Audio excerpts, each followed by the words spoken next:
시민회의, 더불어 사는 세상을 위한 시민회의, 오늘 시민 이야기마당 10번째 마당입니다. 제목은 전쟁이냐 아니면 평화냐를 가지고 강연을 맡은 저는 시민회의 상임대표 김원열입니다. 반갑습니다. 원래 이거를 이렇게 이제 계획을 한 게 지금 이곳에서 아주 심각한 전쟁 위기 상황, 이 속에서 전쟁과 평화에 대한 인문학적 성찰을 바탕으로 지금 현실 문제를 어떻게 해결할 수 있는가, 이 점에 대해서 강연을 하게 됐습니다. 여러분들은 어떠세요? 전쟁을 선호하시는 분 계세요? 전쟁 여기 싫어요. 오신 분은 대부분 이제 전쟁보다 전쟁 놀이하고 자랐습니다. 그렇죠. 문화 자체가 그런 거였죠. 어렸을 때 사실 아이들이 모형 무기를 만들고 그걸 가지고서 전쟁 놀이하는 것, 이런 것 자체가 우리 전쟁 문화의 한 형태입니다. 시민회의가 지난 3월 20일 날 기자회견을 했죠.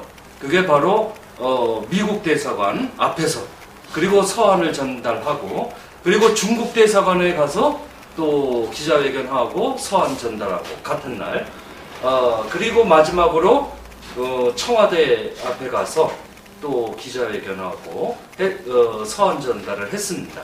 이러한 과정을 거친 것, 그리고 오늘 강의하고 아주 밀접한 연관이 있는데, 전쟁이라고 하는 것, 그것에 대해서 어떤 식으로 전쟁을 이해할 것인가부터 시작을 하겠습니다.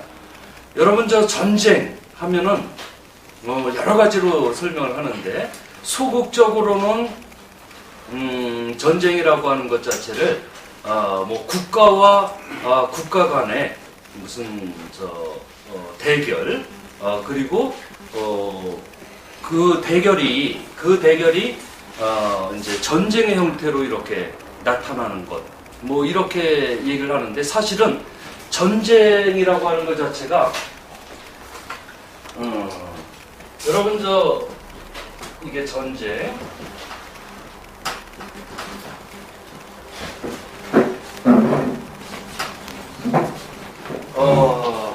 전투, 싸우는 겁니다. 싸우는 게 전쟁인데 규모가 보통 크죠. 전쟁이라 그러면 일반적인 전투보다 훨씬 더 큰 규모의 집단성을 띠고 있습니다. 그리고 전쟁의 기본적인 심리적 상태는 적대감이죠. 그러니까 저거는 하여튼 멸절시켜야 되는 대상이다. 이런 적으로 규정을 하는 겁니다. 그 다음에 또 특징이 어떤 거예요? 수단과 방법을 가리지 않고 하여튼 적을 죽이는 것. 이것이 이제 전쟁의 특징이죠. 이러한 대표적인 경우가 우리 인문학적 관점에서 보면, 여러분들 전국시대라고 들어보셨죠? 이게 전쟁의 시대가 바로 전국시대인데, 동북아시아에서 전국시대는 전쟁이 일상화된 그런 시대가 전국시대입니다. 전국시대에 수많은 사상가들이 나타나서 어떻게 하면 전쟁에서 이길 수 있을까서부터, 또 어떻게 하면 전쟁을 피할 수 있을까, 이러한 여러 가지 종류의 제자백가들이 등장을 했죠. 전쟁을 선호했던 학파들이 있습니다. 그 학파가 누구냐면 바로 병가. 병가는 기본적인 특징이 전쟁에 관한 학파예요. 전쟁에서 어떻게 하면 승리할 수 있을까를, 그걸 이제 흔히 병법이라고 하는 형태로 나타나죠.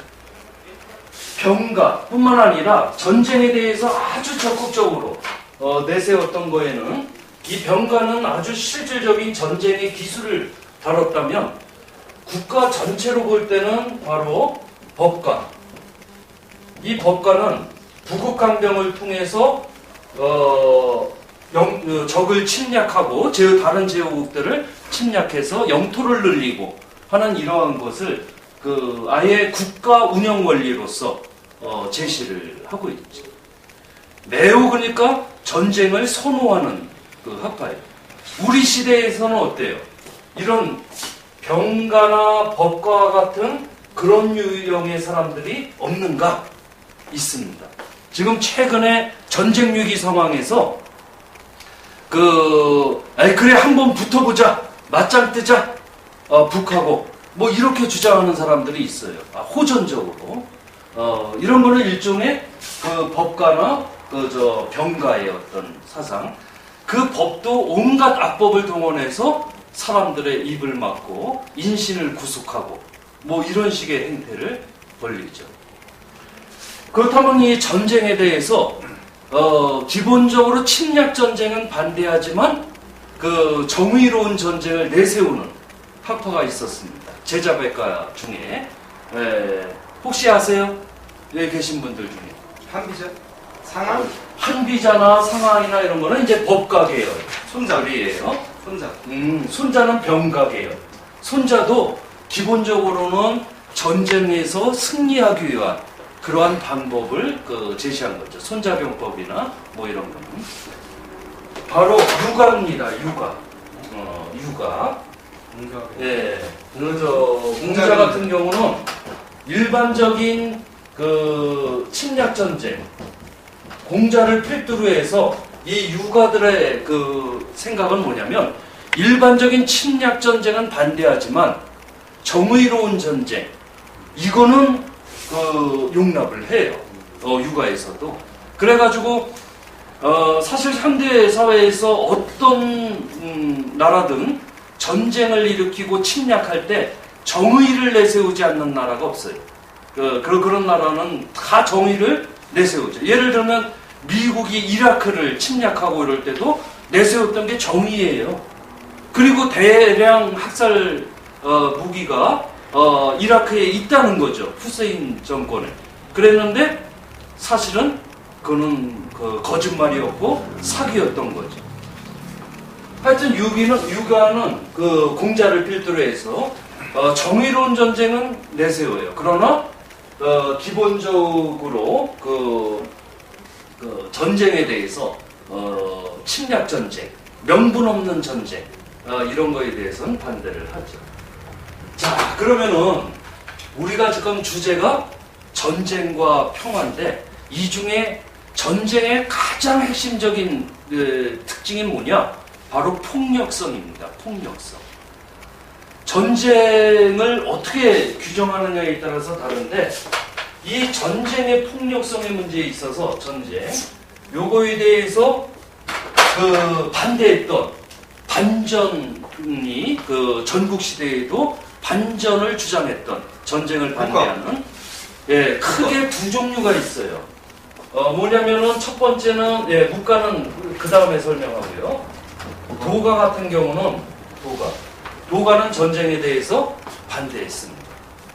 반대를 했는데 어떻게 반대했느냐? 소극적으로 반대한 거예요. 소극적으로. 그건 어떤 의미냐면 노자도경에 보면 이런 내용이 나와 있어요.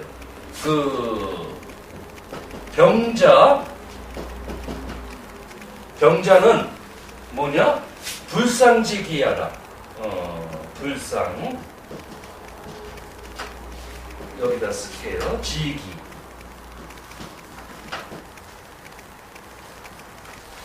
이게 무슨 뜻이에요? 병자. 이거는 무기라는 것은 이 병자가 뭐 병사나 군대를 뜻하기도 하지만 무기라고 하는 것은 어떤 무기요? 뭐 오늘날에 있어서는 소총이나 미사일이나 핵무기나 하여튼 이런 무기라는 것은 불상지기야. 이게 상서로울 상자거든요. 상서롭지 않은, 좋지 않은 바로 기구나 물건이나 이 무기, 도구, 뭐 여러 가지로 해석이 되죠. 다시 말해서 상서롭지가 않다. 아주 나쁜 물건이다. 여러분 미국에서 총기 소유 문제, 소지 문제 가지고서 그 상당히 논란이 벌어지는데 그게 어때요? 무기를 갖고 있으면 화났을 때 그 무기를 사용하게 돼 있어요. 어떤 군대 무기라는 것도 그 무기를 지니고 있으면 필요할 경우에 언제든지 그게 사용 가능하게 된 거죠. 이런 점에서 이렇게 보면 이 병자 불상지기야 여러분 미국에서 총기 소유가 가능한 것으로 각종 총기 사고들이 발생합니다. 그리고 그 정말 안타까운 인명들이 살상되고 하는 현상들이 수없이 나타나죠. 그런데도 금지를 못 시켜요. 왜 그럴까요? 바로 무기 판매업자, 무기 제조 및 판매업자들의 이권이 달려있기 때문에 그거를 국민들이 그렇게 죽어나가도 그거를 금지 못 시키는 겁니다. 물론 거기에는 여러 가지 명분도 내세우고 그래요. 뭐 자유라는 관점에서. 그러나 기본적으로는 총기 생산 및 그 판매업자들 이들이 국회에다가 의회에다가 엄청 로비를 하는 거예요. 우리가 이제 전쟁 현상을 이렇게 설명을 할 때도 바로 그런 점에 주의를 기울일 필요가 있습니다. 근데 왜 소극적이라고 표현하느냐? 분명히 전쟁은 있어서는 안 된다라고 했지만 이 전국시대 배경으로는 전국시대에는 바로 그 전쟁이 일상적으로 나타나는 거예요. 그러다 보니까 적극적으로 반대를 하지 못하고 그냥 말로만 하는 바로 그 반전, 바로 전쟁에 반대하는 이런 주장. 그리고 실질적으로 전쟁에 대해서 적극적으로 나서기보다는 원래 몰락한 귀족들이 저기 그 이제 도심에서 이렇게 정리해서 재산 정리해가지고 숲속에 가가지고 은거 생활을 하는 사람들이 도가 사상가들이었거든요. 노자나 뭐 장자나. 그러니까 이 사람들은 적극적으로 전쟁의 반대를 그 실천으로 나타내지 못했는데 바로 아까 말씀하신 묵가 집단. 이 묵가 집단은 굉장히 적극적으로 전쟁에 반대를 합니다. 우리가 몇천 년 전에 그 고대 동북아시아 이렇게 그 인문학에 대해서 살펴보는 거는 굉장히 중요한 의미가 있는데 그 묵자를 보죠. 묵가. 이 묵가 사상은 이제 전국시대 사상인데 이 사람들이 이렇게 그 내세웠던 게 뭐냐? 바로 그 겸상의 교상이라고 해서 서로 하여튼 사랑을 해야 된다. 아니 사랑하는 사람을 어떻게 그 공격을 하고 전쟁을 벌이겠어요? 그 다음에 또 서로 이익을 공유해야 된다. 이게 이제 그 묵가 사상, 묵자 사상의 그 핵심이죠. 그 이익을 공유하기 위해서는 전쟁은 일방적인 이제 그 이익 추구 과정에서 나타나는 현상인데 거기에는 이익을 보는 쪽과 손해가 보는 쪽이 있죠. 근데 함께 이익을 보자, 공유하자라고 봤을 때는 전쟁에 대해서 반대할 수밖에 없죠. 그런데 이러한 이론이 이제 비공이라 그래서 강대국이 약소국을 침략 전쟁하는 것, 공격하는 것을 명확히 반대합니다. 그리고 반대하는 주의 주장 여기에 그치는 것이 아니라 바로 묵가 집단은 한 300여 명 정도가 집단을 이루어서 방어 전쟁. 그러니까 강대국이 약소국을 침략한다. 그런데 약소국이 우리 좀 구해달라 그러면은 거기 가서 수성을 해요. 성을 지킵니다. 실제 성을 지키는 거죠. 그 약소국의 성을 지켜줘요. 이 사람들이 왜 그럴 수 있었느냐? 묵가 집단은 수공업자들이 주를 이뤘습니다. 전쟁이나 이 과학기술이나 이런 것이 굉장히 전쟁 기술이나 이런 기술을 갖고 있어요. 그래서 과학기술이 발달돼 있어서 적은 인원의 숫자로도 충분히 약소국의 성을 지킬 수 있었던 거죠. 이거를 현대적으로 비유를 하면 미국이 이라크를 불법적으로 침략을 했을 때 그 평화운동하고 이러는 사람들이 이라크로 날아간 적이 있습니다. 여기 공습하면 안 된다. 침략하면 안 된다.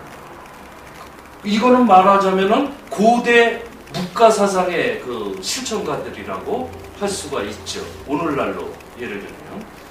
근데 이제 중요한 문제가 이러한 인문학적인 이 측면에서 볼 때 묵가라고 하는 사람은 평화를, 전쟁을 반대하고 평화를 실천했던 그런 사람들인데 오늘날에도 바로 평화운동을 하는 많은 사람들이 묵가 사상을 현대적으로 계승했다고 볼 수가 있습니다.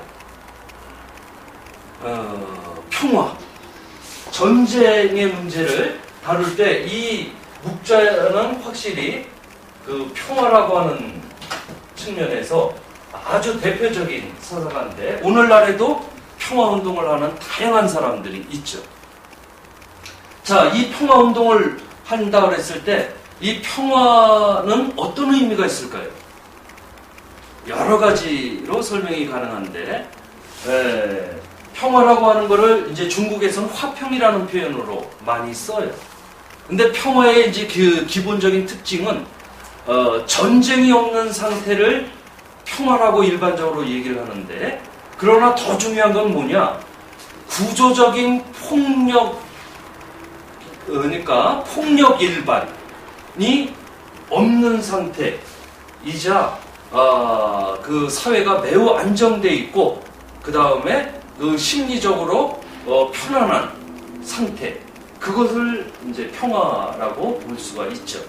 평화라고 하는 것이 단순히 전쟁만 없으면 평화냐? 그게 아닙니다. 좀 전에 말씀드린 폭력이 없는 상태. 폭력이라고 하는 것이 얼마나 다양하게 있어요. 우리가 개인과 개인이 싸우는 것도 그 하나의 폭력의 형태고요. 법과 제도에 의해서 그 돈 없고 힘 없는 사람들이 불이익을 당하고 억울한 일을 당하고 이거는 구조적인 폭력에 의해서 그렇게 되는 거죠. 이런 점에서 보면 이런 어떤 평화라고 하는 것을 굉장히 적극적으로 우리가 설명을 할 수가 있습니다. 자, 그런데 우리 주제와 연관하면 바로 전쟁이냐 아니면 평화냐 이러한 강연을 하게 된 이유는 최근에 바로 우리 사회에서 전쟁 위기 현상들이 계속 나타나는 거죠. 우리는 현재 평화협정 체제하에 있습니다. 평화협정은 1950년 전쟁 이후로 1953년에 7월 27일 날 전쟁 당사자들이 모여서 협정을 맺은 겁니다. 그게 이제 정전 협정이죠. 그리고 올해 바로 60년이 되는 해입니다. 이제 좀 있으면 7월 27일에 2013년 7월 27일이 바로 60년, 정확히 60년이 되는 해죠. 여러분들은 어떻게 보세요? 정전협정하에서의 지금 우리는 전쟁 상태입니까? 아니면 평화 상태입니까? 전쟁 상태죠. 전쟁 상태. 사실은요, 바로 전쟁이냐 아니면 평화냐의 이 문제에 있어서 정전협정에 있다는 것은 준전시 상태이자 준평화 상태입니다. 아니, 이거면 이거고 저거면 저거지, 뭐 전쟁이면 전쟁이고 평화면 평화지? 왜 그러느냐? 정전협정이라는 것 자체가 지니고 있는 게 그 1950년의 그 전쟁, 약 3년간에 걸쳐서 500만 명 이상이 바로 죽게 되는, 그러니까 전쟁 통해 죽게 되는 현상이 벌어집니다. 그때 인구로 볼 때 500만 명 이상이라는 건 어마어마한 사람들이 죽어나간 거예요. 그 중에서도 민간인들이 대부분 죽게 된 거죠. 오히려 군인들보다도 일반 민간인들이 그렇게 많이 죽게 된 거예요. 정전협정이라는 거는 그런 전쟁의 상태, 전쟁은 제가 생각할 때 죽음입니다. 한마디로 표현하면 죽음이고, 평화는 바로 그 생명인 거죠. 저는 그렇게 생각을 해요. 일단 전쟁이 터졌다. 그때는 500만 명 이상이었지만 지금은 그 이상도 죽을 수 있을 만큼 대량殺傷力을 남쪽이건 북쪽이건 다 갖고 있는 거죠. 자, 여러분들 지금 상태가 준전시 상태, 잠시 멈추고 있고 휴전인 상태. 이거지 언제든지 전쟁이 일어날 수 있는 사실은 일촉즉발의 매우 위태로운 상황입니다. 원래 전쟁이라는 게 준비를 다 거쳐서 전쟁할 수도 있지만 작은 우연한 충돌 하나가 큰 전쟁으로 번질 수 있다는 것은 인류 역사가 보여주는 거죠. 어떤 면에서는 인류 문명사가 전쟁과 함께 해왔다고 해도 과언이 아니에요. 전쟁을 통해서 이긴 쪽은 하여튼 주인이 되고, 그 다음에 또 전쟁을 통해서 진 쪽은, 그리고 살아남은 사람들은 노예가 되는 것. 이게 인류 문명 초기에 문명의 건설 과정에서 반드시 전쟁이 수반되어 왔었죠. 그리고 여러분들 바로 지난 세기 20세기에 얼마나 수많은 전쟁들이 벌어졌고, 지금 21세기에도 국지전 수많은 전쟁들이 지금 전개되고 있죠. 그리고 우리는 바로 화약고라고 할 수 있는 우리 한반도에서 대치한 상황입니다. 자, 정전협정 당사자들이 누구였어요? 바로 수많은 나라들이 처음에는 이제 내전의 성격을 갖고 있었지만 전쟁이 진행되면서 국제전의 성격을 갖고 있죠. 근데 협정의 당사자는 주요하게는 누구냐면은 미합중국 연합사령관이 서명을 했는데 실질적으로는 미국이라고 할 수 있고요. 한쪽이. 그 다음에 또 우리가 흔히 이제 북한이라고 표현하지만 정식 명칭은 어떻게 돼요? 바로 조선민주주의 인민공화국. 예, 이쪽이 이제 주 당사자죠. 그리고 또 전쟁이 전개되면서 우리가 중국이라고 하는 중화인민공화국, 이렇게 세 나라가 협정문에 서명을 합니다. 그런데 여러분들 이런 생각이 들 거예요. 그러면 대한민국 국군도 전쟁에 참전을 해서 뭐 희생당하기도 하고 또 뭐 이랬는데 전쟁의 당사자 아니었냐? 근데 당시 이승만 정부는 정전협정을 반대했습니다. 당시에 미군의 무기를 가지고 북진을 해서 통일해야 된다. 이렇게 휴전하면 안 된다. 정전협정하면 안 된다. 라고 해서 정전협정 과정에서 이승만 정부가 거부를 한 거죠. 그래서 당시의 주체는 딱 그 세 나라예요. 그런데 이 상태가 거기에 아주 중요한 내용이 있습니다. 뭐냐면은 정전협정 내용은 3개월 이내에 말하자면 한 차원 높은 정치 협상을 통해서 이 협정을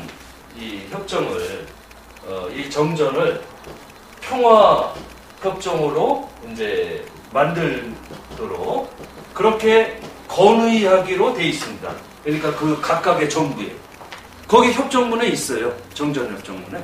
그런데 직무유기를 한 거죠.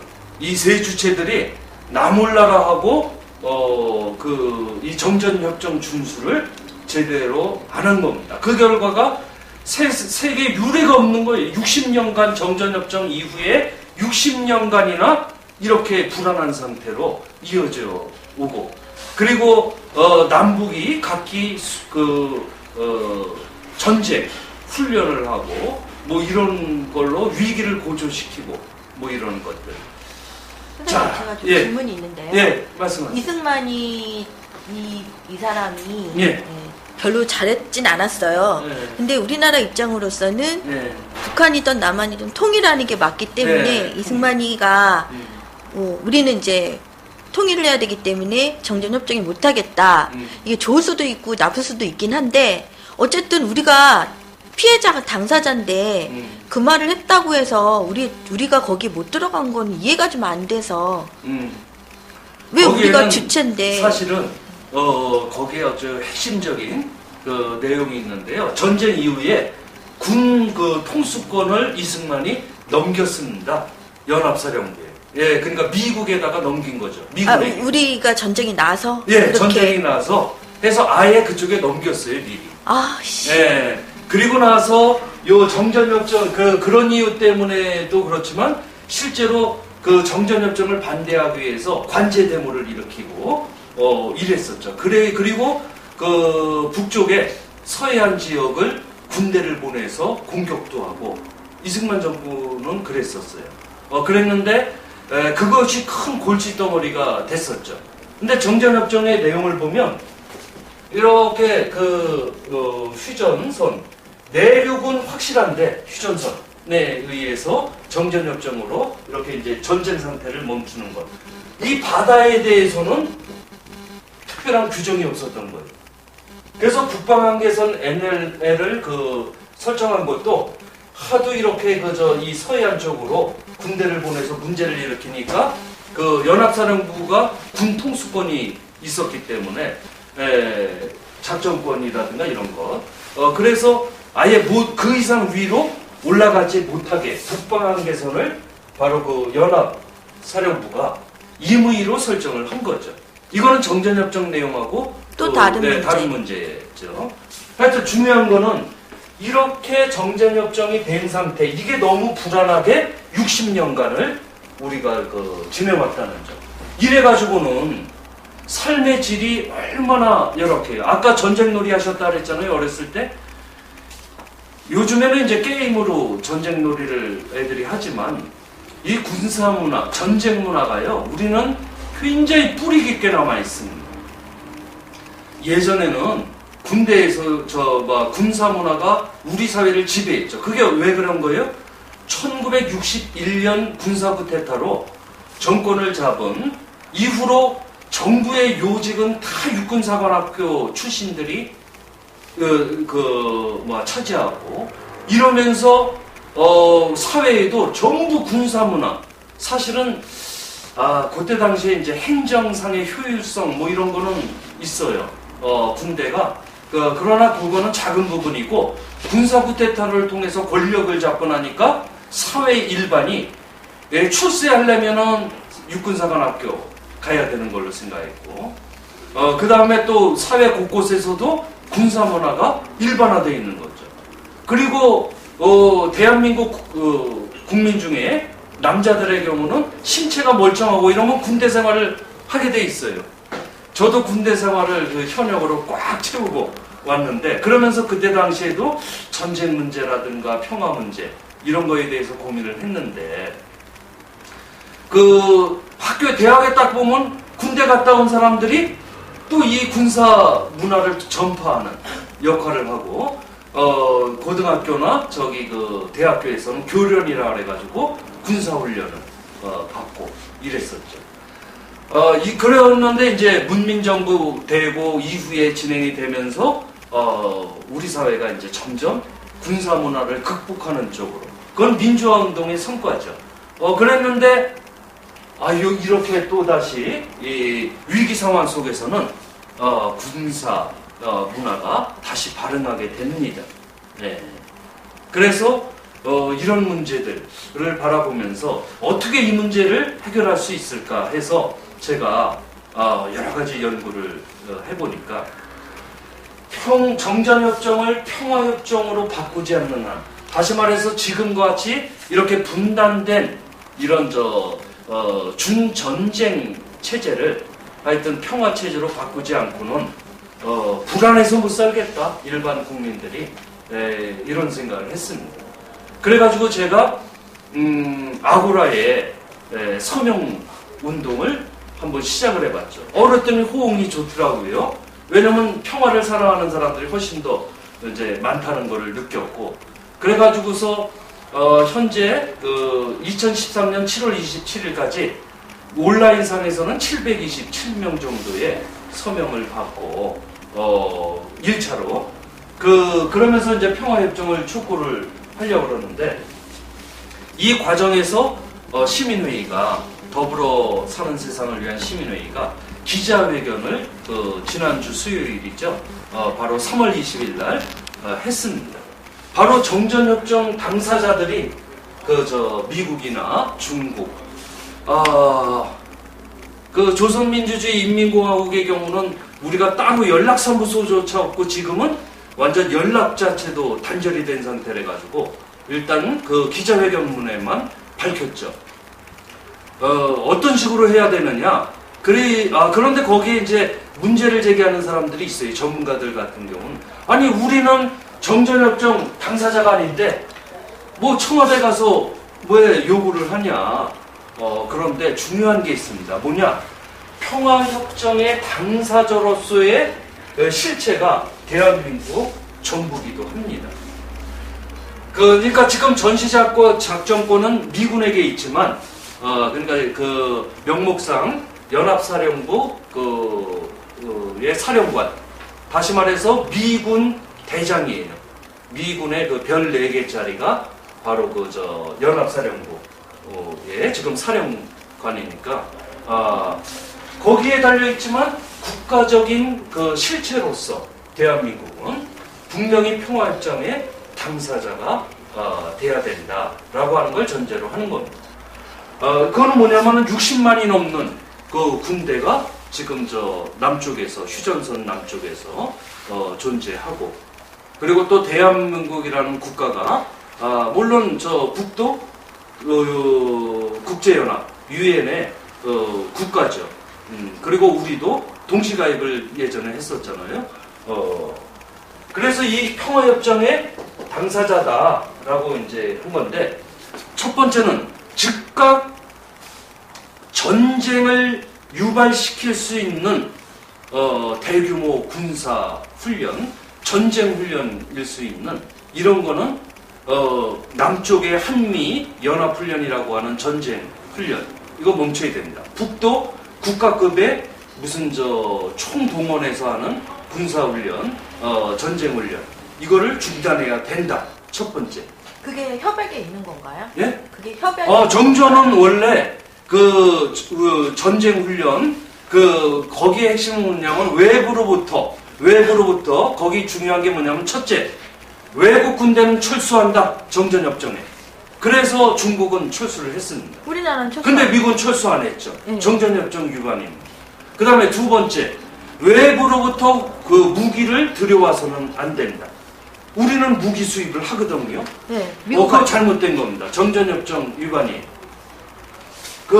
이런 내용이 이렇게 지금 소개를 해드렸듯이, 정전협정이라는 것이 지금은 제대로 준수가 안 되고 있는 상태예요. 그리고 전쟁 위기만 이렇게 가중시키고. 그럼 이런 지금 상태. 천안함 때도 네. 우리가 훈련을 하다가 네. 그런 불상사가 북한의 침략으로 돼서 우리가 믿지 않고 많은 이야기를 했는데, 그러면 아까 말씀대로 정전협정에는 미국하고 우리나라하고 군사훈련을 하는 게 위반이라는 건데, 네. 예, 우리는 외국 군대가 하여튼 예. 여기 있는 것 자체가 위반인데, 그렇게 60년을 지금 흘러온 거예요. 그러면 이제 그 문제는 반공을 이야기하는 사람들은 네. 그렇게 안 하면 우리나라가 살겠냐, 또 이렇게 얘기를 한단 말이에요. 예, 군사력에 관한 거는 네. 제가 또 이제 설명을 할 텐데, 네. 뭐 질문이 있으니까 그러면 간단히 하고서 넘어가죠. 예전에 군사력의 정도가 군사 전문가들의 어떤 논문이나 뭐 이런 걸 이렇게 보면 1970년을 기점으로 해서, 그 이전에는 단순히 그러니까 미국이라는 걸 뺐을 때 바로 남쪽과 북쪽의 군사력을 비교하면은 북이 상당히 앞서 있었던 걸로 평가를 합니다. 그거는 양적인 측면과 질적인 측면을 다 분석을 하는데요. 거기에다가 아주 핵심적인 게 경제력입니다. 전쟁을 수행할 때는 군사 비교, 군사력 단순히 숫자가 몇 명이고 무기가 뭐고 이것만 비교하는 것이 아니라 바로 그 경제력이라든가 전쟁을 수행할 수 있는 경제력, 능력, 이런 거를 총체적으로 비교를 하죠. 그런데 70년대를 전환점으로 해가지고 현재는 일반적인 군사력의 측면, 그리고 경제력까지 포함해서 바로 남쪽이 그 우세한 걸로 평가를 하죠. 그거는 이제 특히나 지뢰 측면에서 지뢰. 그런데 이제 그 여기에 변수가 하나 있어요. 북은 핵무기를 보유하고 있는 걸로 국제 전문가들은 보고 있습니다. 그게 양이 많지 않더라도 하여튼 소량이든 아니면 그 무기의 특징이 어떤 건지 이런 건 논란의 여지가 있지만 하여튼 핵무기를 보유하고 있다라고 보는 것이 이제 다수입니다. 그 군사 전문가들. 뭐 이런 상황에서는 군사력에 있어서 이제 경중을 이렇게 비교하기가 상당히 어려운 변수가 된 게 이제 핵무기라고 할 수가 있겠죠. 자, 평화협정을 할 때 다시 이제 그 핵심을 얘기를 하면 전쟁 훈련. 그러니까 일반적인 소규모의 무슨 훈련이 아니라 전쟁 훈련을 즉각 중단하고 어떻게 해야 되느냐? 대화에 나서야 되죠. 그리고 협상해야 됩니다. 그런데 여기서 아주 중요한 내용이 있어요. 자, 한반도가 이렇게 있으면 이 한반도에 과연 전쟁이 일어났을 때 좋은 쪽은 어딜까? 그리고 전쟁이 일어나지 않고 평화체제가 될 때 좋은 쪽은 어딜까? 이거는 여러분들이 한번 생각을 해보실 필요가 있어요. 자, 전쟁 났을 때 1950년 상황을 보죠. 누가 좋았을까요? 전쟁이 났을 때. 미국하고 일본이요. 네, 미국하고 일본이라고 하지만 사실은 아주 좀 구체적으로 얘기를 하면 군산 복합체가 바로 그 이익을 봅니다. 그 전쟁을 통해서 바로 군대와 산업이 아주 밀접하게 연관되어 있는 거죠. 그러니까 쉽게 얘기를 하면 그 무기를 만들어내는 생산해내는 기업 그리고 또 그거를 판매하는 그 거래상들이 있죠. 이런 것까지 포함해서 포괄적인 의미로 군산복합체라 그러는데 일본은 전후에 그 태평양 전쟁에서 패하고 나서 아주 이 전쟁 특수로 고속 성장을 합니다. 그게 왜 그러냐면 이 전쟁 수행에 필요한 거를 미국은 거리가 머니까 일본에다가 의뢰를 해서 이제 각종 전쟁 수행에 필요한 걸 만들어내게 했죠. 그래서 이제 일본이 상당히 경제 부흥을 일으키고 그리고 또 우익들은 그걸 기회로 삼았습니다. 지금 일본이 각종 무장을 강화하고 하는 행태들 이런 것들은 바로 여기에 위기가 있으면 우익은 강화가 되죠. 그리고 군사대국화를 끊임없이 추구를 합니다. 평화헌법을 수정시키려고 하고 그래서 파병을 정당화하려고 하고 일본 그렇고 미국의 군산복합체들은 위기 상황일 때 이 대한민국은 구매력이 있거든요. 그러니까 아주 정말 필요한 핵심 기술이나 이런 거는 빼고 물건만 군사무기만 판매를 엄청나게 하죠. 우리가 무기 수입국 세계의 5번째 무기 수입국 중에 하나가 바로 대한민국입니다. 그만큼 이게 다 어디에 쓰여요? 국방비니 뭐니 해가지고 이제 쓰이는데 국민들의 세금에 의해서 그게 다 지출이 되는 거거든요. 그래서 지금 같은 상태에서는 우리가 참 잘 살기가 힘들다. 그래서 전쟁 위기 상황에서 득보는 쪽과 이익이 생기는 쪽. 그러면 전쟁 위기 상황에서 누가 힘드냐? 남쪽과 북쪽의 그 대다수 사람들. 지금 이 방송을 보고 계신 여러분들이나 나나 국민 대다수가 바로 실질적인 피해를 보게 되는 거죠.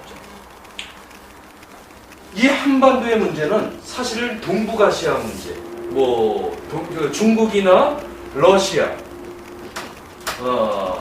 다 일본, 미국 이해관계가 이렇게 상충되어 있죠, 서로. 그 중에 전쟁이 실제로 벌어지면 사실은 전면전 가능성은 그렇게 높지가 않은 거예요. 정전체제 하에서도. 그런데 끊임없이 전쟁 위기가 이렇게 유발되고 그리고 만에 하나 전쟁이 일어나면 아까 말씀드렸듯이 1950년대 그 초반 그 전쟁 상황하고는 비교가 안 될 만큼 대량 살상이 이루어지는 거죠. 그래서 전쟁만큼은 안 된다. 그리고 전쟁이 일어날 만큼의 어떤 그 대결 구도, 그 다음에 분쟁, 이거는 막아야 되겠다. 이런 절박한 심정에서 지난주 수요일에 바로 그 기자회견을 하고 시민회의가 이런 거죠. 자, 그러면 이 평화협정을 이룰 때 그 아주 구체적인 방법, 이거는 과연 어떤 식으로 해야 되는가? 평화는 제가 광화문에서 1인 시위를 해보니까 관심을 갖고 와서 말을 거시는 분들이 여럿 있었어요. 그 중에 첫 번째가 어떤 거 있느냐? 아이, 그 북쪽하고 대화 되겠어? 북하고 이 대화라는 게 되겠어? 저렇게 강경하게 나오는데 이런 얘기를 합니다. 그러면 대화가 아니면은 어떤 방법이 있을까요? 한판 붙는 거예요? 붙는 것밖에 없는데요. 그러니까 뭐 저 싸울 일뿐이 없는 거죠. 대화가 아니면. 그러면서 하는 얘기가 북쪽은 자기 이익만 그 추구하고 이혼후에 먹는다는 거죠. 대화와 협상을.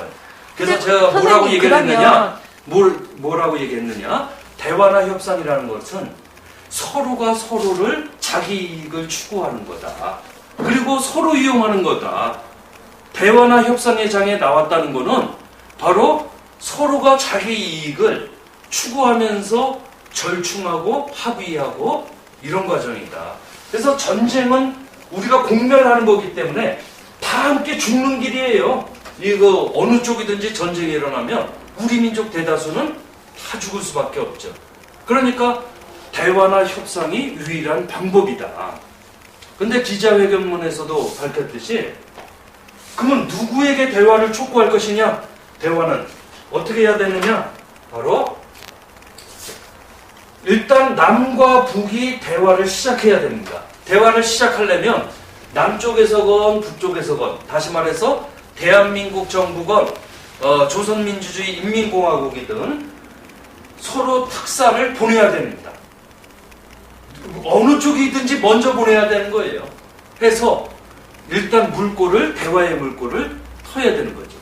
우리 이렇게 전쟁 위기 상황에서는 만에 하나 전쟁이 일어날 경우에 우리 민족 대다수가 죽기 때문에 이거 안 된다. 대화를 시작해보자. 바로 그 북에서 정전협정을 폐기한다 그랬는데 지금 정전협정 성화아니냐? 이거를 어떻게 하면 전쟁 위험성이 없는 쪽으로 할 것이냐? 근데 이 점에 있어서 전문가들은 그래요. 아니, 정전협정의 대상도 아니고 중요한 건 미국과 북 간의 대화다. 예, 이것도 이루어져야 돼요. 그런데 이 과정에서 대한민국 정부는 어떤 역할을 해야 돼요? 매개 역할을 해야죠. 남북 직접 대화를 추진하면서 북미 간에 이 대결 구도가 아니라 대화를 할 수 있도록 그거는 정부 차원에서 좀 적극적으로 평화를 원한다면 그렇게 해야 된다. 저는 어떻게 보느냐, 요 네 주체가 중요하다. 네 주체가 지금 현 단계에서 네 주체. 왜 그러냐면 그 남북 간이 이제 그 민족 자주성의 측면에서 보면 확실히 적극적으로 해야 되고, 그렇게 했을 때 중국과 미국, 지금 국제연합에서 북을 여러 가지 제재안을 통과시켰죠. 그 핵실험하고 한 것에 대해서. 그런데 중국은 이런 대화의 장을 만드는데 굉장히 중요한 역할을 해요. 그런데 이전에 육자회담이 있었죠. 그게 제대로 되기가 힘든데 왜 그러냐면 육자회담에선 본질적인 내용, 이 정전협정을 평화협정으로 바꿀 수 있는 그 내용에 대해서 일단은 러시아나 일본은 부차적인 겁니다. 그래서 정전협정의 당사자이자 대한민국은 평화협정의 당사자로서 적전 역할을 할 때 중국이 바로 이런 대화의 장, 협상의 장을 사자, 협상회장을 만드는데 역할을 해야 된다. 그래서 어디도 중국에게 그런 요구를 안 했는데 시민회의에서는 바로 그 중화인민공화국 그 중국 대사관 앞에서 그렇게 이제 요구를 하고 촉구를 한 거죠. 저는 우리나라가 전쟁의 주체국이기 때문에 당연히 들어갈 예. 거라고 생각을 했는데 예.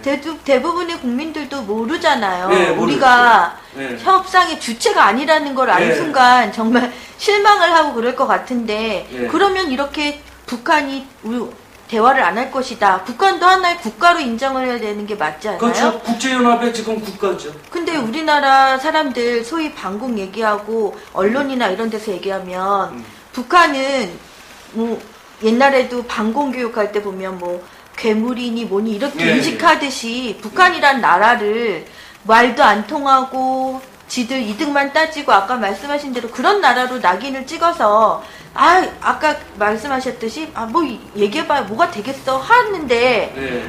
사실 우리가 주체가 아니고 거기 당사자가 들어가지도 않았는데 우리는 먼발치에서 그러면 중국이나 미국이나 우리를 대신한 미국이 얘기를 해야 되는 그런 상황이고 북한은 또 주체가 됐는데 우리는 주체가 아니면 이게 네. 너무 우스운 상황이잖아요. 그렇죠. 그래서 제가 강조한 게 바로 여기 남북 간에 하여튼 남북 간에는 어떤 데 있었느냐면 대표적으로 1972년에 7.4남북 공동선언 소중한 겁니다.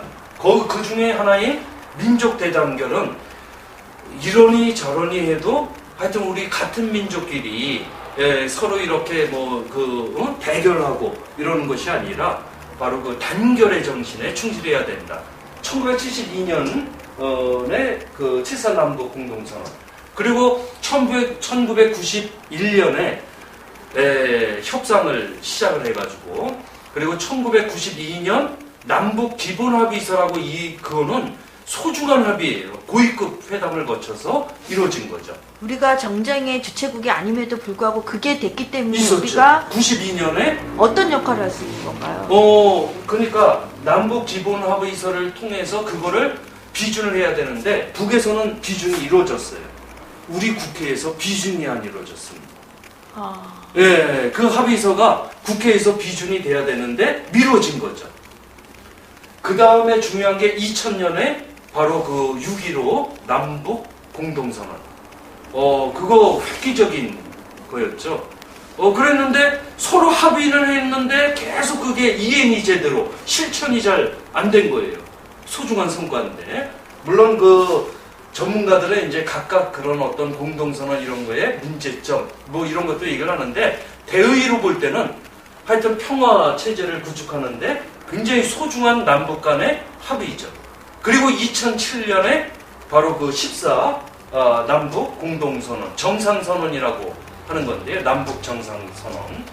거기 내용은 서해안에 관한 온갖 분쟁을 해결할 수 있는 생산적으로 그런 내용도 담아 있었는데 그것도 이제 정권이 바뀌면서 그 합의 사항이 이행이 안 된 것도. 그랬을 때 질문하신 자 이러한 합의의 전통 우리가 과거에 합의했던 거를 대화를 시작하면서 이제 이행하고 실천하는 것이 평화 체제를 만드는 굉장히 중요한 근거가 된다. 하여튼 과거에 합의했던 내용이니까 남과 북이 그리고 그 주체로서 당당히 이 평화체제 구축에 적극적 역할을 해야 된다. 대한민국 정부는. 그리고 정부만이 아니라 우리 국민들이 스스로 그렇게 자각해서 안 되겠다. 이대로는 이 전쟁 위기 상황은 안 되겠다. 해서 바로 평화체제를 만드는데 평화협정을 촉구하고 이래야 되는 거죠. 그래서 시민회의에서는 이제 평화협정 체제가 이루어질 때까지 다시 말해서 그 핵심인 평화협정 이런 얘기 하시는 분이 있어요. 그거 종이 조각 아니냐? 그렇지 않습니다. 평화협정이라는 것이 만들어지는 그 과정 속에 핵심적인 내용들이 들어가게 됩니다. 어떤 내용이냐? 군축의 문제, 비핵화의 문제, 그리고 또 그 외국군 주둔의 문제, 이런 것에 대해서 서로 논의하고 협상하고 합의하는 이런 일련의 과정을 거치고 그러면서 평화체제를 구축하게 되는 거죠. 이런 어떤 핵심적인 과정, 협상 과정, 그리고 내용, 이런 것들을 이행을 하게 되면, 그는 종이 조각이 아니라 명백한 조약의 성격을 갖게 되는 거고, 그리고 그것이 이 러시아나 일본 같은 경우는 이제 추후에 중국, 미국, 러시아, 일본, 그 중에 러시아나 일본은 추후에 이런 평화협정이 확실히 만들어질 때 바로 주변 국으로서 이제 적극적으로 이제 인정을 하게끔 만드는 국제 여론 형성, 이런 게 필요하고, 그것이 국제연합에서 인정이 되면 명실상부하게 이제 그 평화 체제가 구축이 되는 거죠. 그랬을 때 시민회에서는 평화협정 체결이 이루어질 때까지, 하여튼 앞으로 평화협정 체결 촉구 운동을 구체적으로 100만인 서명 운동을 목표로 본격적으로 전개를 할 예정입니다. 아까 NLL 그 분쟁 지역을 예. 정리할 수 있는 그런 걸 만들었다고 하는데, 이 박근혜 정부 전과 박근혜 정부 들어오면서 NLL에 대한 얘기를 굉장히 많이 하면서 노무현 대통령 얘기를 하면서 그거를 약화시킨 면이 없잖아 있거든요. 그럼 결국 이 정부는 평화보다는 뭔가 분쟁을 원한다는 그런 거밖에 안 되는 그런 방향으로 가고 있는 건데, 어떤 면에서는 그런 거를 뭐 방공을 잘 지키고 안보를 잘 지키는 걸로 돼버리니까 우스운 상황인 것 같고요. 저는 진짜 이해가 못하는 게, 우리 중국이나 미국이나 들어가서 우리나라를 관여하고 북한을 관여하는 것도 정말 속 터지는 일인데, 러시아하고 일본까지 오락가락하고, 솔직히 뭐 아까 평화협정 얘기하셨는데 미국이 우리나라에서 군대를 철수하겠다는 생각이 없다면 이건 정말 힘든 거거든요. 아니요, 미국의 이제 그 입장은 주한미군에 대해서 단계적으로 철수하는 일정이 그 미국에는 있어요. 근데 미군이 단계적으로 하면서 그 대안을, 그러면서도 영향력을 계속 행사할 방법을 준비를 이미 하고 있고, 미국은 그렇죠. 그래서 미군 철수 일정이라든가 이런 것이 이제 변동이 있었어요, 그 사이에.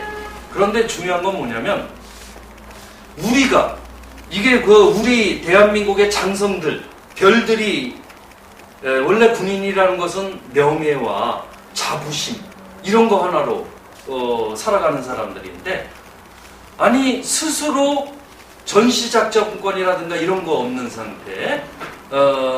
그래서 전시작전권에 대해서는 이제 우리가 평시작전권에 있다 그러잖아요. 그런데 그거는 사실은 평시작전권이 있어도 연합사령부에 의해서 그게 제한이 돼요. 평시작전도. 기본적으로는 명목상 연합사령부고, 실질적으로는 미군에 의해서 모든 계획, 정보, 작전 계획 이런 것들이 수립이 되고, 그거를 수행을 하고 그냥 지시에 따라서 이제 훈련을 하고 이러는 거죠. 이게 이제 우리 현실이거든요. 이랬을 때 우리 별들이, 장성들이 스스로의 정보 능력, 작전 계획 수립 능력, 그 다음에 이행할 수 있는 이런 것이 턱없이 부족한데, 왜 그러냐면 정보의 대부분을, 군사정보의 대부분을 미국에 의존하고 있습니다. 핵심적인 정보, 뭐 이런 문제들. 그래서 자주국방의 측면에서 보면 굉장히 모자란 점이 많죠.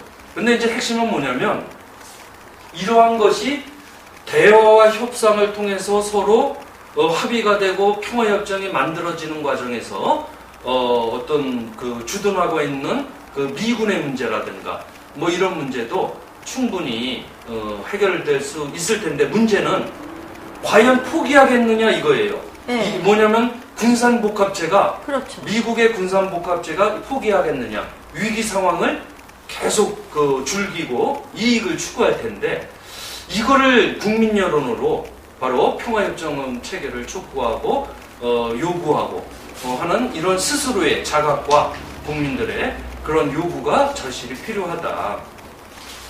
사실 우리가 이게 1950년 이전에 그러니까 근대 이행기라고 할 수 있을 때 얼마나 이 한반도가 전쟁판이었어요. 예를 들면 1994년에 1894년이죠.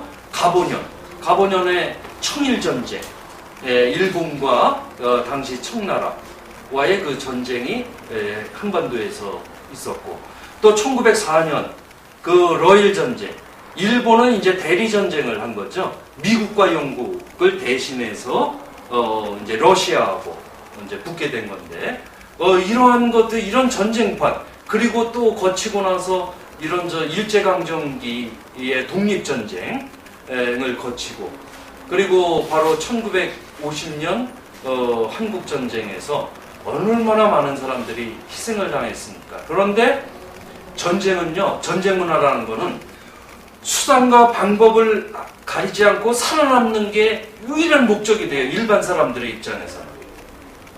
이거 얼마나 문화가 피폐하고 정말 이 불쌍한 분들이에요. 그 전쟁 겪은 분들은 지금 이 중에 전쟁을 겪은 분이 계시는지 모르겠는데 얼마나 이게 정말 문제가 심각한가 이런 거를. 그래서 전쟁 겪은 사람은 그 상처, 실제 전쟁을 통해서 겪는 상처뿐만 아니라 마음의 상처가 어마어마한 거죠. 그 상처는 죽을 때까지 씻기질 않아요. 그러니까 여전히 그 적대감 뭐 이런 것들이 그 상처로 와 함께 남아있는 거죠. 그런데 이제 결국은 우리나라가 원하지 않는 전쟁을 그렇죠. 외국이 들어와서 6.25 전쟁이 일어난 거랑 똑같은데 우리는 국민들은 대부분이 그걸 보지 못하고 북한이 남한을 침범을 해서 우리를 이렇게 이만큼 죽였다라는 이거에 쌓여있기 때문에 절대로 이게 바뀌지 않는 이상은 이게 여론이 형성이 힘들다는 생각을 저는 하고요. 네, 그래서 올바른 역사교육, 근현대사 교육이 굉장히 절실한데 오히려 역사를 왜곡하고 사람들로 하여금 아주 호전적으로 만드는 그런 교육들. 그래서 평화는 사실 교육되지 않고 실천되지 않으면 제대로 평화 문화를 만들기가 굉장히 힘들어요. 평화는 아까 뭐라 그랬어요? 제가 생명입니다. 전쟁은 그 죽음이에요. 그래서 우리가 죽음을 극복하고 바로 그 많은 생명들을 살리는 방식은 평화밖에 답이 없다. 그리고 그 구체적인 실천은 평화협정을 체결하는 거고, 바로 한반도 내에서 평화체제가 구축되는 것은 동북아시아 평화 그리고 세계 평화에 굉장히 큰 기여를 하는 거다. 그래서 여러분들이 생활 속에서 하실 수 있는 거는 이런 겁니다. 아까 전쟁이 지니고 있는 폭력성에 대해서 강연을 시작하면서 말씀을 드렸죠. 근데 우리는 그 수많은 폭력을 체험을 합니다. 예컨대 가정에서의 폭력, 그리고 그게 하나의 문화적 형태로 보면 일반적인 생활 양식에서 흔히 접하는 거예요. 학교에서의 폭력, 그리고 사회에서의 그 수많은 폭력들, 강도, 살인, 이런 것, 그리고 또 구조적인 그 폭력, 아까 말씀드린 법과 제도에 의해서 그 사람들이 억울한 일을 당하고 피해를 입고 이런 것도 상당한 폭력이죠. 폭력문화고, 이런 거는 넓은 의미에서의 그 전쟁 문화가 아주 규정을 하게 만들어요. 그리고 그런 사회는 항상 독재적일 수밖에 없습니다. 여러분, 전쟁 상황 되죠? 민주주의 실종돼요. 인권 실종됩니다. 사회가 급격하게 독재로, 왜냐하면 명령하고 그걸 안 따르면 죽여버리고 하는 이런 것. 그런데 평화문화라고 하는 것은 이런 생활 속에서도 바로 간단한 물리적 폭력, 주먹을 휘둘른다거나 몽둥이나 칼을 휘둘른다거나 이래서 사람들을 살상하는 것, 이런 폭력도 굉장히 심각한 폭력이고, 이런 거를 어떻게 하면은 사회적으로 내 생활 속에서 여러분 언어폭력이라는 것도 있잖아요. 말 한마디로 사람을 죽이기도 하고 다치게 만들기도 하고 이래요. 그런데 우리가 말을 사람을 살리는 쪽으로 귀하게 여기는 쪽으로 표현하는 것 이런 실전에서부터 생활 속에서 이제 그 가정이나 학교, 일반 사회, 집단, 단체 이런 데서 평화를 만들어 나가는 적극적인 노력이 필요하다. 이런 생각이 듭니다. 그리고 구체적으로는 평화 체제를 구축하기 위해서는 여러분들 그 아까 소개해드린 다음 아고라의 그 정전협정을 평화협정으로 이제 전환할 것을 촉구하는 서명 참여하시고 또 말씀드린 시민회의가 앞으로 전개할 100만인 서명운동 바로 여기에도 여러분 길이나 광장에서 이렇게 보게 되면 적극적으로 참여하시기 바랍니다. 평화는 주어지는 것이 아니라 제가 볼 때 만드는 것이다 라고 생각을 합니다. 적극적으로 평화를 만들겠다는 의지를 갖고 바로 사람들에게 우리 현실, 이 전쟁 위기 상황을 알리고 그리고 바로 그런 구체적인 사례로 여러분 핵 문제나 이런 거 인간 띠익기로 1980년대에 어떻게 유럽에서 이루어진 거는 어땠어요? 미국이 미사일을 핵을 탑재할 수 있는 미사일을 배치하는 문제가 거론이 되니까 사람들이 그거 안 된다 그래가지고 그 인간띠를 연결을 하는 것 이런 것도 굉장히 소중한 실천이죠. 해서 생활 속에서 그리고 바로 그 구체적으로는 우리 평화롭게 잘 살기 위해서 남북이 더불어 잘 살기 위해서는 반드시 평화협정이 이루어져야 된다. 그래서 여러분들도 함께 더불어 이런 평화를 만드는데 함께 하시길 바라면서 오늘 제가 질문 있습니까? 저만 계속 하고 있는데. 네, 그러면 질문을 다른 분도 있으시면 하시죠. 네, 지금 이명박 대통령이 전작권을 2015년인가요? 준다고 하는 거를 미뤘단 말이에요. 그때 되게 말들이 많았었는데 그 배경이 뭘까? 저는 아직도 궁금한데 아니 우리가 군사 주권을 가지고 주겠다 그리고 돌려받는 걸로 돼 있었는데 선뜻 줬단 말이에요. 2015년으로 밀어서. 계획이었죠. 이행 계획. 합의했던. 근데 그런 배경은 왜 나왔을까요? 이제 그 문제는 저는 이렇게 봅니다. 이 미국 같은 경우는 정부에 따라 정권에 따라서 이제 그 대응하는 태도 이런 게 좀 달라요. 이승만에 대해서 이승만 정부, 뭐 박정희 정부, 그리고 또 전두환 정부나 이후에 여러 정부들, 그리고 이명박 정부 지금 말씀하셨잖아요. 거기에는 뭐냐면은 군산 복합체의 이해관계도 있고요. 그 속에 바로 예를 들면은 미국에서는 물건을 만들어서 파는 쪽이 있으면은 우리 쪽에는 무기 중개상들 같은 경우는 수입하는 입장. 그러면서 이제 내세운 게 안보를 내세워서 그런 거거든요. 불안하다. 그래서 전시작전권을 우리가 받을 수 없다. 그런데 두 가지 측면을 같이 생각을 해야 돼요. 뭐냐면은 미국은 넘겨주는 거를 웬만큼 이렇게 일정을 잡으면서도 이 정권에 넘겨주면은 전시작전권을 그러면은 혹시 자신들에게 불이익이 생기지 않을까 이런 것도 함께 고려를 하는 겁니다. 그래서 시기나 이런 거를 요청이 있다고 해서 또 금방 그런 게 아니라 미국은 미국의 이익에 충실한 거예요. 쉽게 얘기를 하면. 그런데 우리는 과연 우리 민족의 이익, 대한민국 국민의 이익에 충실한가?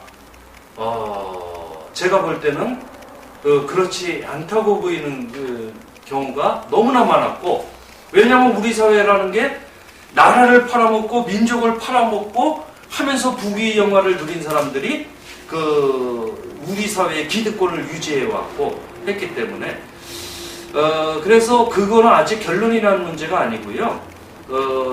예를 들면은 전시 작권 정권을 형식적으로 넘겨주면서 어떤 또 통제 장치나 또는 동맹 관계를 유지할지 이런 거는 이제 좀 더 지켜보면서 대응을 해야겠죠.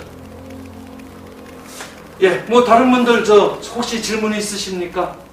예, 따로 지금 보시는 분 중에서는 질문이 없으셨나요? 너무 이런 강의는 책 타면 네. 집중이 안 된다고요. 네. 아주 조용히 경청을 했습니다. 네, 그래요. 네. 그러면은 오늘 더불어 사는 세상을 위한 시민회의, 약칭 시민회의가 개최한 10번째 마당이었죠. 하여튼 중요한 문제입니다. 죽음인 전쟁을 우리가 극복하고 생명인 평화를 만들기 위해서 함께 이러한 장을 마련을 했습니다. 시청해주신 여러분, 그리고 또 이렇게 늦은 시간에 오셔가지고 함께 강연에 참여하신 여러분 고맙습니다. 다음에 또 기회가 되면 단순히 평화의 문제만이 아니라 통일의 문제도 꼭 이야기할 기회가 있었으면 합니다. 오늘 강의 이것으로 마치겠습니다. 고생하셨어요. 예. 수고하셨습니다. 옛날에 아고라에서 전작권 미뤄지고 그런 얘기를 했을 때 그 말씀하셨던 군사 업체라고 그래야 되나요? 군수 업체. 군산복합체. 예, 군산복합체에 관한 그 리스트 자료 같은 거 막 올라오고, 그리고 우리가 그 주권을 못 찾는 거에 대한 이야기들 많이 오긴 했었는데, 그걸 또 종합적으로 얘기해 주신 부분이 있었고, 힘들거든요. 평화라는 게 우리가 전시작전에서 평화라는 게 힘들고 어렵고, 또 말씀하신 대로 이 나라를 이끌어가는 사람들은 소위 정상적인 사람들이 아닌 경우가 많고, 자기들 이득과 자기들 국민의 정신, 민족의 정신과 그런 걸 다 저버린 그런 친일 매국노 후예들이 많고, 그런 사람들이 우리나라를 주도하고 있기 때문에 정말 이게 문제가 되는 겁니다. 이래서 이렇게 평화를 얻거나 우리가 통일의 문제가 어렵다 이야기를 많이 하시고, 아까 말씀대로 일부의 사람들은 야, 북한이 정말 뿔달린 괴물들이야 이런 식으로 얘기하고, 야, 북한이 어떤 사람들인데 막 이렇게 얘기를 하고, 이러는 한에는 우리는 독립은 전혀 이루어질 수도 없고 교류도 없어요. 그렇게 하다 보면 결국은 그 피해가 나 자신과 나의 후손들한테 온다는 거를 알아야 됩니다. 그렇게 해서 우리가 지금 적대시하는 게 과연 옳은 것인가? 이거 적대하면은요, 결국은 전쟁밖에 없고요. 전쟁을 하게 되면 나 자신도 먼저 죽어야 되지만 나의 아이들, 나의 후손들 엄청난 힘이 들게 되는 거예요. 우리 전쟁 일어나고 우리 어르신들이 그런 말 하지 않았습니까? 니네가 전쟁을 겪어봤어? 니네가 전쟁을 못 겪어봐서 이런 소리를 하는 거야. 이렇게 얘기를 해요. 민주화 시대를 겪은 우리들한테 그런 소리를 하셨습니다. 물론 그게 맞는 말이긴 하지만 전쟁이 나기는 말아야 되는데, 전쟁이 나면 또 우리는 과거로 또 무너지고 우리가 많은 사람이 죽어야 되는 것도 있지만 또 건설하기도 진짜 힘들다는 거죠. 한강의 기적 어쩌고저쩌고 얘기하지만 한강의 기적 그거 다른 나라에서 돈 들어와서 하지 않았다면 우리는 어떻게 할 수가 없었습니다. 또 이렇게 하면 전쟁이 일어나면 사람들 다 죽고 여러분들하고 나하고 살아있을지 죽어있을지 장담 못해요. 거기다가 우리의 아이들은 고아가 되고 없어서 죽고 못 먹고, 거기다가 외국에서 원조가 또 들어오고 돈이 또 들어오고 이러지 않는 이상은 우리는 아무것도 할 수가 없는 상황이 된다는 것이죠. 지금 들어와서 김정은 개새끼, 패밀리 없음, 이러면 쌀 준다며요, 이렇게 얘기하는 사람들, 지금 글 한 번 쓰면 그만이겠죠. 자기가 생각하고 있는 게 아니면 누가 밀어주어서 이런 짓을 하는지는 모르겠으나, 저희는 제가 이 방송을 하는 것도 저와 우리 아이들을 위해서 하는 방송입니다. 우리나라가 잘 살고 우리나라가 평화로워야 저도 잘 살고 여러분도 잘 살고 우리 아이들도 행복한 겁니다. 전쟁으로 가는 게 이렇게 적대시해서 개새끼. 그렇죠. 김정은 개새끼 저도 얘기할 수 있어요. 북한 체제 나빠요. 하지만 그렇다고 해서 북한과 적대시해서 전쟁을 일으킨다는 것이 옳은 것입니까? 똑바로 좀 아시고 여기 와서 글 한번 쓸 때 정말 나라와 나와 나의 아이들과 대한민국이라는 이 나라가 잘 되기를 원하신다면 똑바로 알고 써주시기를 바라겠습니다. 여러분 지금까지 방송 들어주셔서 고맙고요. 정말 집중해서 잘 들어주시네요. 전쟁이 일어나면 토실토시 13 당신도 죽고요. 저도 죽어요. 뭐라고 하는 거야? 어쩌자는 거야? 이렇게 얘기하시면 나중에 제 방송 보시고요. 제 방송에서 어떻게 이야기를 나오나 보시고요. 전쟁 일어나면 토시토시님과 저 살아있다는 장담 못합니다. 그것만 더불어서 우리 아이들도 죽었을지 살았을지 몰라요. 그리고 아까 말씀드렸듯이 외국에서 원조가 들어오고 외국에 또 빌어서 돈 들어와야지만 우리가 살 수 있는 겁니다. 어떻게 대하긴 어떻게 대해요. 정전협정 이루어진 것처럼 대화와 말로 외교로 풀어야죠. 외국이 미국이 중국이 우리나라를 좌지우지하게 만들고 우리나라 사람들 토실토실 같은 이분들 미국 없으면 우리 죽어 이렇게 얘기하죠. 북한은 중국 나갔어요. 그럼에도 북한은 미국하고 대적하고 우리나라하고도 대적해요. 근데 우린 뭐예요? 우리는 그렇게 대적 못합니까? 미국이 없으면 우린 죽어요? 이렇게 만든 게 누군데? 똑바로 아시란 이야기입니다. 왜 우리가 주체가 되지 않고 왜 우리가 정전협정의 주체가 못 됐는지를 똑바로 아시란 이야기입니다. 열받아 죽겠습니다. 왜 우리 전작권이 우리한테 없고 다른 나라에 있는지 따져보시라 이 말입니다. 정말 바보 같은 짓 하지 마세요. 전쟁 위협은 왜 일어났는지 똑바로 아시기 바랍니다. 전작권 우리한테 없습니다. 2015년까지 또 미뤄졌죠. 이명박 정부 정말 내줬습니다. 아까 얘기 드렸듯이 군사 독합 사업체 우리 안에는 무기를 받아들인 수입상이 있을 것이고 얼마나 이득을 얻어가는지 찾아보시면 다 나옵니다. 군수 이 업체들이 우리나라를 놓을 수가 없는 거죠. 정말 그렇기 때문에 똑바로 보시란 이야기입니다. 외교로 풀어야 되고 대화로 풀어야 피해도 없고 우리나라가 통일을 할 수 있고 우리나라가 선진국으로 가죠. 남한 정부 이 선진국으로 간다고 기껏 얘기해봐야 미국 없으면 꽝이라는 사람들 그런 소리를 하고 있잖아요.